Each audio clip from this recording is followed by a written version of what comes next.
Fried chicken.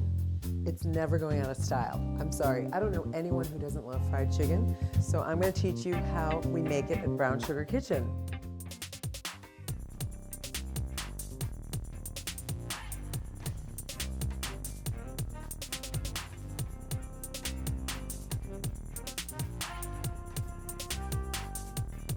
That's it. 1, 2, 3, 4, 5, 6, 7, 8 pieces.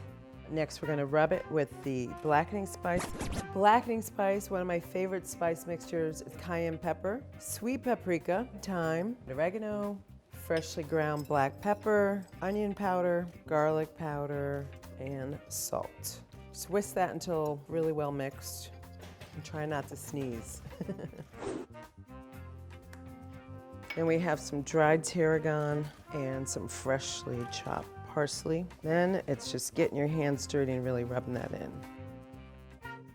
Okay, next, pour over the buttermilk. We can let it marinate about 4 hours up until overnight. Buttermilk actually breaks down the protein of the chicken and tenderizes it. That's the secret. So now to fry the chicken, batter it in a little bit of flour, a little salt, and a little pepper.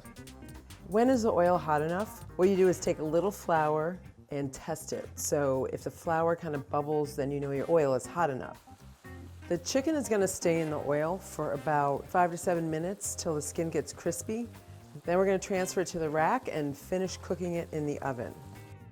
Probably going to take about 20 minutes.